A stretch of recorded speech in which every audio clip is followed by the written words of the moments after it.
लगातार जो है इस वक्त दलित वोट को साधने की लगातार कोशिश कर रहे हैं तमाम पार्टी संगठन। पहले मैं आपको एक पोस्ट दिखा देता हूं ताकि स्पष्टीकरण और ज्यादा हो जाए। आप जो ये पोस्ट देख पाएंगे, इस पोस्ट के अंदर मेंशन है कि कांग्रेस को बसपा प्रमुख मायावती के वोट को बैंक में सेक लगाने की तैयारी में कांग्रेस दलितों को पार्टी से जोड़ने के लिए बना मेगा प्लान। कांग्रेस ने अपना मेगा प्लान बना दिया और मेगा प्लान है क्या वो हम आपको बता देते हैं। 9 अक्टूबर से 26 नवंबर तक एक यात्रा निकाली जा रही है और संविधान दिवस पे ये यात्रा खत्म करी जाएगी और घर घर जाकर इस कांग्रेस जो है बहुजनों को साधने की कोशिश करेगी, उनके वोट बैंक को कन्वर्ट करने की कोशिश करेगी। तो क्या लगता है कि जो कांग्रेस का मेगा प्लान है उत्तर प्रदेश में कितना रंग दिखाएगा, वह हमें बताएं। कांग्रेस गलती यही कर रही है कि अपना जो मेगा प्लान है ना वो उत्तर प्रदेश में लेके जा रही है। उत्तर प्रदेश जो है वो बहुजन समाज पार्टी ने वहाँ पे बहुजन समाज का मूवमेंट चलाया हुआ है और वहाँ पहले से दलितों में फूले साहू, अंबेडकर और साहब कांसीराम की विचारधारा की समझ है। ये उत्तर प्रदेश में वो जगह है जहाँ पे पेरियार मेला ऑन व्हील लगा था। अगर पेरियार मेला ऑन व्हील लगने वाले लोग इनके कारवां से टकरा गए तो इनका क्या होगा फिर। और वो जिन दलितों का वोट लेने ये कांग्रेस में जा रहे हैं, अब वो दलित नहीं है, अब वो हुक्मरान बन चुके हैं। तो उनसे ये सौदेबाजी तो नहीं कर पाएंगे। उत्तर प्रदेश में तो ये जो है वो गलत दिशा में जा रहे हैं। ये किसी और जगह जाते तो शायद इनको कुछ फायदा हो सकता था, लेकिन इन्होंने उत्तर प्रदेश को चुन के ये एक रणनीतिक भूल की है। तो कांग्रेस को मैं सलाह दूंगा कि चुनाव का समय नजदीक आ रहा है तो इस तरह के प्रोग्राम न चलाए जो रणनीतिक रूप से फेल हो जाए। हाँ, संविधान दिवस पे खत्म करेंगे। एक बात मैं आपको बता रहा हूँ कि यूएसए का जो संविधान है वो छोटा संविधान भी है और आज तक उसमें सबसे कम संशोधन हुए।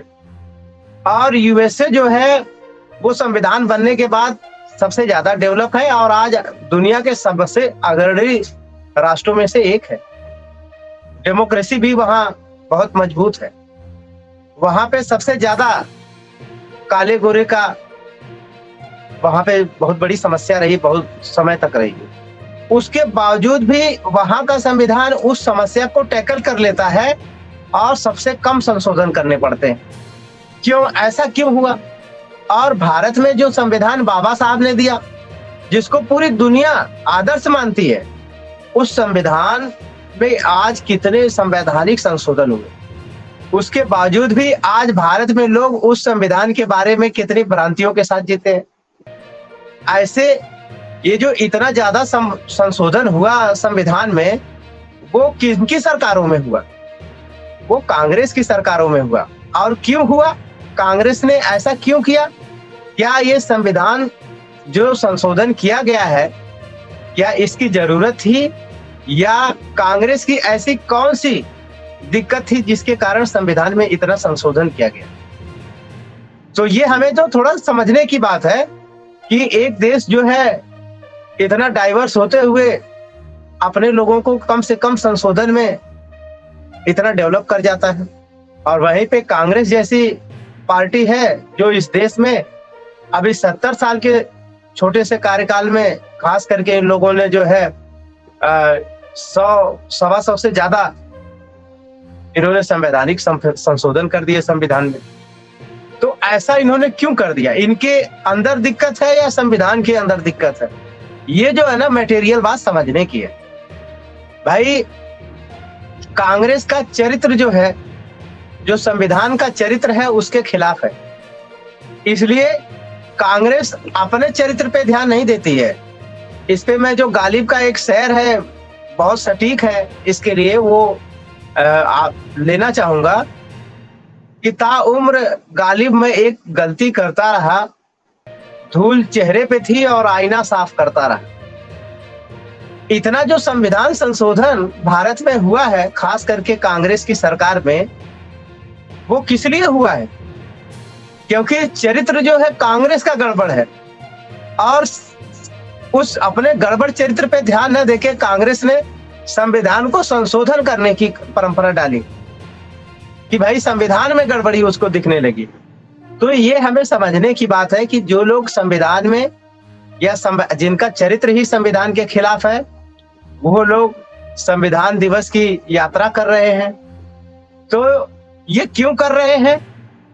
क्योंकि आज संविधान के बारे में खास करके जो बहुजन आंदोलन है, बहुजन आंदोलन के माध्यम से बहुजन समाज में संविधान की जो समझ है वो गहरी हुई है, मजबूत हुई है। इसलिए लोगों को पता है कि आप जितना किसी मुद्दे पे दलित को, आदिवासी को, पिछड़े को कन्विंस नहीं कर सकते हो, उतना तो आप केवल संविधान का नाम लेके कर सकते हो। ये बात इनको पता चल गई है। इसलिए ये लोग दलितों की वो जो कमजोरी, इसको कमजोरी समझ के इस तरह का काम कर रहे हैं कि हम संविधान की बात करेंगे तो दलित हमारे साथ आ जाएगा। भाई दलित जिससे ये बात सीखी है उससे पूछेगा नहीं कि भाई कांग्रेस जो है ये संविधान संशोधन के बारे में बात कर रही है, आप क्यों नहीं कर रहे? संविधान को खतरा बता रही है, आप क्यों नहीं बता रहे? जिसको हमने बताया कि संविधान उसके बाप दादाओं ने लिखा है, उनके बाप दादाओं के संघर्षों का फल है, उनके मुक्ति का ग्रंथ है, और ये कांग्रेस ने हर कोशिश की उस संविधान के खिलाफ काम करने की। आज वो कांग्रेस लोगों को बताएगी कि वो कैसे वो कांग्रेस को बचाना, संविधान को बचाना चाहती। अरे वो संविधान है जो जिससे कांग्रेस खुद बचना चाहती है। और कैसे बचना चाहती है? दलितों की आंखों में धूल झोंक के, पिछड़ों की आंखों में धूल झोंक के, आदिवासियों की आंखों में धूल झोंक के।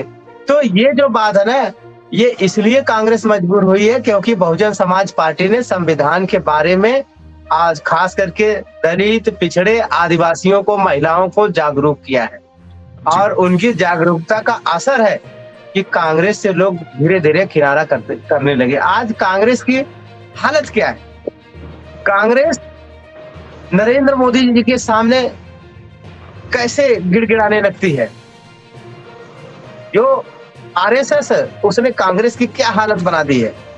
उनको अंदाजा नहीं है कि वो जो काम कर रहे हैं वो दलित समाज के जागरूकता में काम करेगा। क्यों? क्योंकि इनकी जो स्ट्रेटजी है, कॉन्स्पिरेसी है, वो और लोगों के सामने खुलेगी। और इससे जो भी इनके साथ थोड़ा बहुत दलित कभी जुड़ जाता था वो भी नहीं जुड़ेगा, क्योंकि ये धोखा देने का काम है। अगर आपने अभी तक हमारा चैनल सब्सक्राइब नहीं किया है तो सब्सक्राइब करें और घंटी का बटन बिल्कुल भी दबाना ना भूलें ताकि सभी लेटेस्ट खबरें पहुंच सकें आप पे सबसे पहले। अगर आपने अभी तक हमारा चैनल सब्सक्राइब नहीं किया है तो सब्सक्राइब करें और घंटी का बटन बिल्कुल भी दबाना ना भूलें ताकि सभी लेटेस्ट खबरें पहुंच सकें आप पे सबसे पहले।